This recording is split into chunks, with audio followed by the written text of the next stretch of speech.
It's 2:14 a.m. Your phone lights up. His name appears on the screen. Your heart races. You know you shouldn't respond. You told yourself you wouldn't this time. But your fingers are already typing before your brain catches up. By morning, he's gone again. Radio silence. And you're left wondering why you keep falling for the same pattern. But here's what you don't know yet. There's a psychological trap happening inside your brain. And by the end of this video, you'll finally understand how to escape it. If you're watching this, chances are you already know something isn't right. You feel it in the pit of your stomach every time his name pops up on your screen. You feel it in the way your mood shifts, completely based on whether or not he's paying attention to you. And you've probably told yourself 100 times that you're done, that this is the last time you'll let him pull you back in. But somehow, here you are again. I want you to know something important before we go any further. You are not weak. You are not pathetic. You are not stupid for still caring about someone who treats you like an option. What you're experiencing is a documented psychological phenomenon that affects millions of people, and there's a specific reason why his behavior has this much power over you, and I'm going to explain exactly what that reason is. What you're experiencing has a name in psychology: intermittent reinforcement, and it's one of the most powerful conditioning mechanisms known to behavioral science. Here's how it works. When rewards like attention, affection, or validation are given unpredictably, the brain becomes significantly more attached to pursuing them than when those same rewards are given consistently. This is an opinion. This is neuroscience. In the 1950s, psychologist B.F. Skinner conducted famous experiments with pigeons. He discovered something remarkable. When pigeons received food pellets at random, unpredictable intervals, they became obsessed with pressing the lever. They pressed it compulsively, frantically, even when no food came. But when food was given consistently every time they actually pressed less often. Your brain works the same way. When he texts you every single night, your nervous system settles. It knows what to expect. But when he disappears for days, then suddenly shows up at 2 a.m. with "I miss you," your dopamine system goes into overdrive. That unpredictability creates neurological addiction. Carl Jung would describe this as the activation of your shadow, the unconscious part of yourself that holds wounds you haven't fully integrated. When someone triggers your deepest fears of abandonment and then temporarily soothes them, they're accessing parts of you that feel desperate, hungry, and incomplete. Jung called this falling into the shadow. You're not responding to him as a rational adult. You're responding from a wounded place that formed long before you ever met him. Attachment theory offers another lens. If you developed an anxious attachment style in childhood, perhaps because your caregivers were inconsistent, sometimes warm and sometimes unavailable, then his hot and cold behavior feels strangely familiar. Your nervous system recognizes this pattern. It feels like home, not because it's healthy, but because it's known. This is why you might find yourself bored by men who are consistent, reliable, and clearly interested. Your brain has been conditioned to associate love with uncertainty. When someone is predictable, your system doesn't know how to process it. Where's the chase? Where's the anxiety? Where's the dopamine spike? Here's the neuroscience behind what happens in your body during these late-night interactions. When he texts you after days of silence, your brain releases a flood of dopamine, the same neurochemical associated with gambling, sugar, and addictive drugs. Your heart rate increases. Your pupils dilate. You feel a rush of excitement mixed with relief. But here's the dark side. That dopamine spike isn't because he's the right person. It's because he's unpredictable. Your brain cannot distinguish between "this person makes me happy" and "this person triggers my reward-seeking circuitry." This is why the cycle continues. You're not choosing him because you've rationally decided he's good for you. You're choosing him because your brain is caught in a loop it doesn't know how to escape. And the on-again, off-again nature of your connection makes this even worse. Every time you break up or pull away, and then he comes back, your brain experiences that as a reward. You won. He returned. Your efforts paid off. This reinforces the behavior and makes it even harder to leave permanently. The addiction deepens every single time he leaves and returns. Every cycle strengthens the neural pathway that says, wait for him. Every 2 a.m. text after days of silence tells your brain this is worth pursuing. What makes this particularly painful is that you're often aware it's happening. You can see the pattern. You know he's not treating you well. But knowledge alone doesn't break the cycle because this isn't happening in the logical part of your brain. It's happening in your limbic system, your emotional brain, your survival circuitry. You're not fighting a bad decision. You're fighting your own neurobiology. Let me paint a picture that might feel uncomfortably familiar. Maya was 31 when she met Daniel. He was charming, intense, and made her feel like the most interesting woman in the room. For the first 2 weeks, he texted constantly. Good morning texts, random memes throughout the day, FaceTime calls that lasted until 3 a.m. Then, suddenly, nothing. 3 days passed with no contact. Maya checked her phone obsessively. She reread their messages, looking for clues. Did she say something wrong? Was he losing interest? Her friends told her to forget him, that any guy who disappears like that isn't worth it. On day 4 at 1:47 a.m., her phone buzzed. Hey, can't stop thinking about you. Her heart exploded. All the anxiety melted away. They talked until sunrise. Everything felt perfect again. This cycle repeated for 8 months. Intense connection, sudden withdrawal, anxious waiting, euphoric reunion. Maya lost 12 pounds from the stress. She stopped hanging out with friends because she was always waiting for him to be available. Her entire emotional life revolved around whether or not Daniel was paying attention to her. Remember when I said there's a psychological trap in your brain? This is exactly what it looks like in real life. The trap wasn't Daniel. The trap was Maya's nervous system being hijacked by the unpredictability. What Maya didn't realize was that Daniel's behavior, whether intentional or not, was creating the exact conditions for addiction. He wasn't just being flaky. He was, in effect, training her brain to crave him. Consider another example.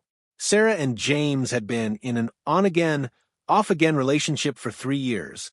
Every time they broke up, Sarah felt relieved. She could breathe. She started focusing on herself. She began to feel like herself again. But then James would reappear, sometimes with a genuine apology, sometimes with just a casual, hey, how are you? Text. And every single time, Sarah found herself pulled back in. It wasn't love. She knew that, somewhere deep down. When they were actually together, she felt anxious, unseen, and constantly on edge. But when they were apart and he reached out, she felt chosen, special, wanted. The high of his return was more powerful than the reality of their relationship. This is what intermittent reinforcement does. It makes the anticipation more intoxicating than the actual experience. You're not addicted to him. You're addicted to the relief of his attention. And here's the painful truth. He might not even be doing this consciously. Many people who exhibit these patterns are also operating from their own wounds, their own avoidant attachment styles, their own fear of intimacy. They pull close when they feel safe, then pull away when things get too real. But understanding his psychology doesn't change what it's doing to yours. So, what do you actually do with this information? How do you break a pattern that feels hardwired into your brain? First, recognize that awareness is the beginning, not the solution.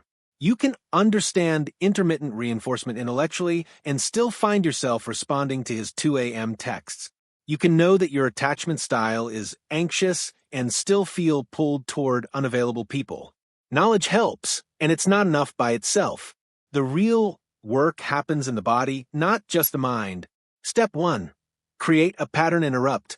Your brain has created a neural pathway that goes, his text, dopamine spike, respond immediately. You need to disrupt this sequence. When his name appears on your screen, don't respond right away. Put the phone down. Take 10 deep breaths. Go for a walk. Wait at least 30 minutes before you even read the message. This isn't about playing games. It's about giving your logical brain time to come online before your emotional brain takes over. Step 2. Track your body's responses. Start noticing what happens physically when he reaches out. Does your heart race? Do you feel a flutter in your chest? Do your palms get sweaty? These physical sensations are your nervous system responding to a perceived reward. By observing them without acting on them, you begin to create space between stimulus and response. You can feel the pull and choose not to follow it. You can notice the craving and let it pass without giving in. This is nervous system regulation, and it's a skill you can develop with practice. Step 3. Feed your nervous system what it actually needs.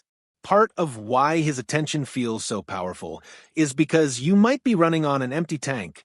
When we're lonely, stressed, or disconnected from ourselves, any attention feels like water in a desert. Even if that water is polluted, start filling your cup in other ways.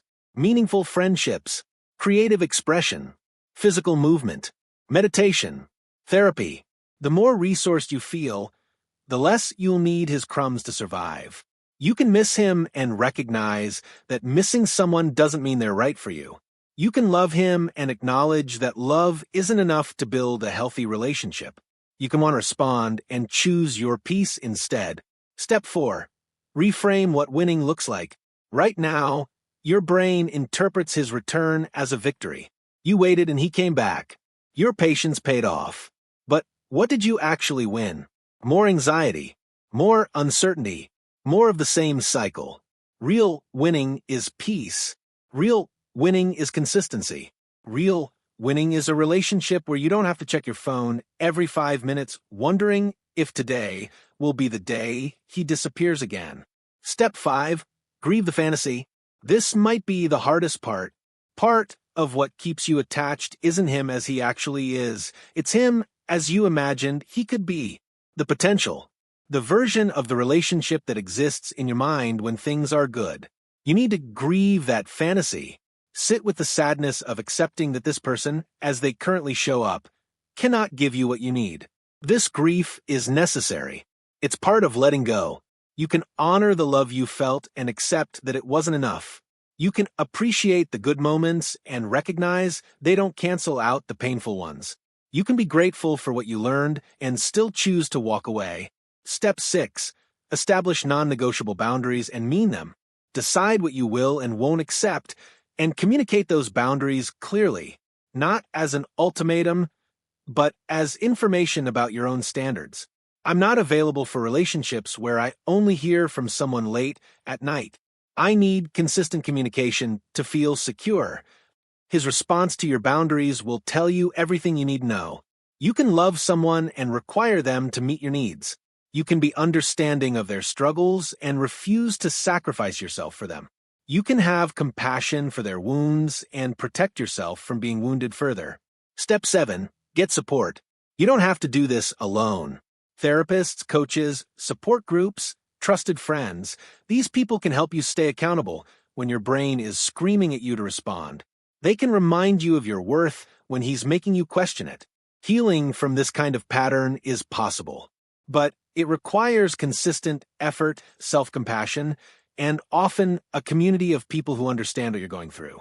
Now, I want to offer a different lens, one that goes beyond psychology into something deeper. Every relationship we encounter serves a purpose in our spiritual evolution. Even the painful ones, especially the painful ones.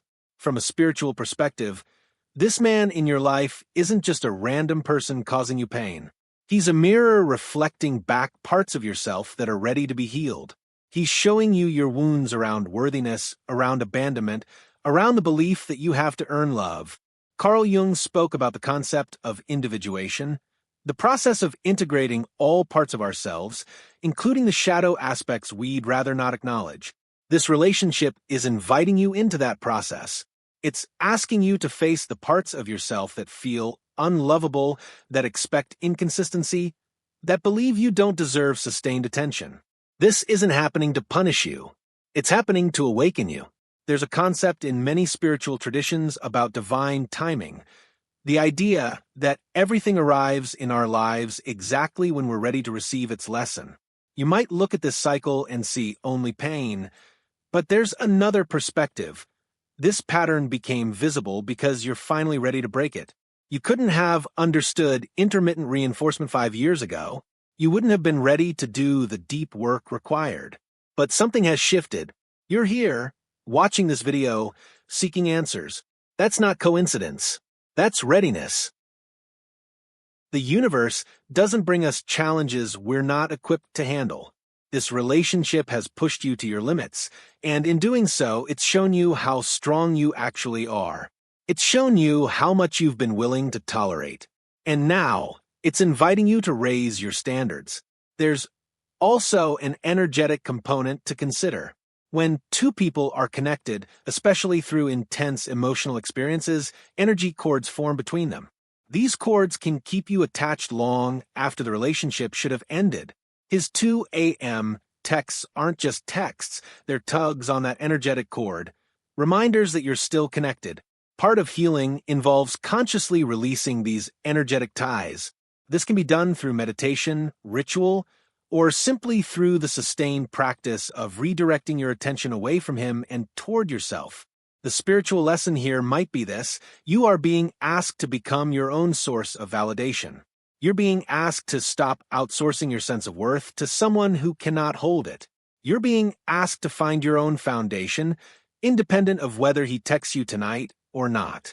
This is sacred work. It's not easy, but it's transformative.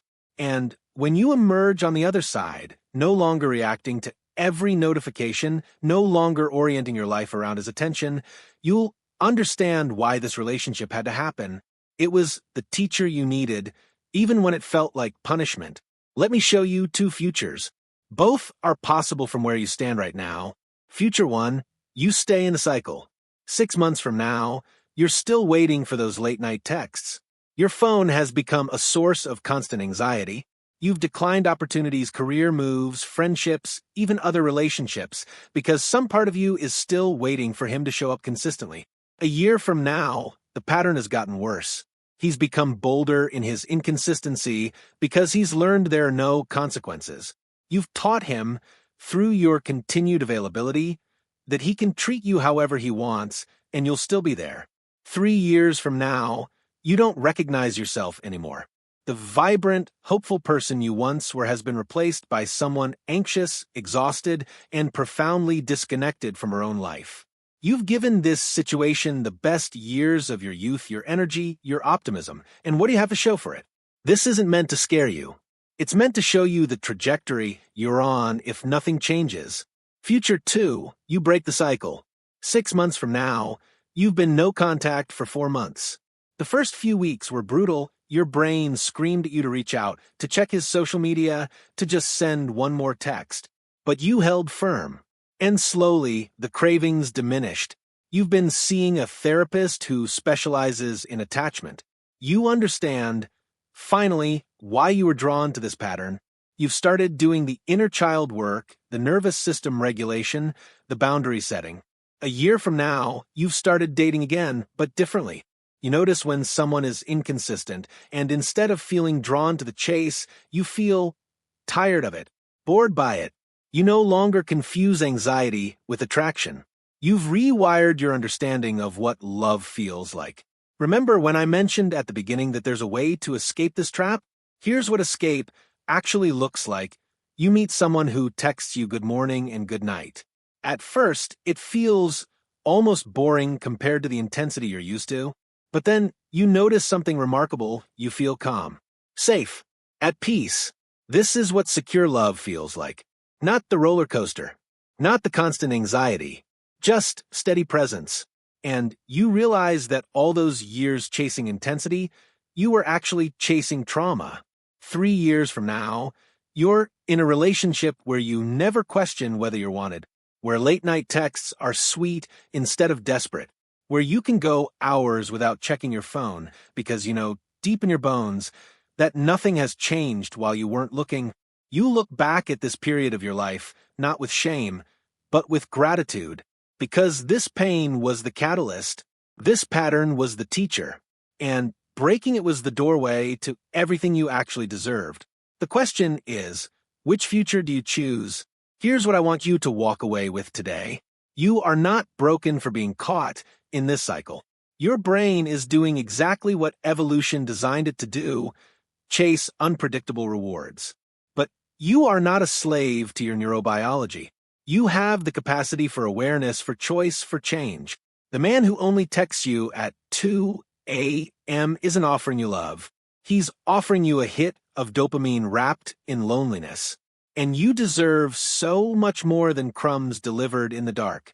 Your healing starts the moment you decide that peace matters more than passion, that consistency matters more than intensity, that your own opinion of yourself matters more than his intermittent attention.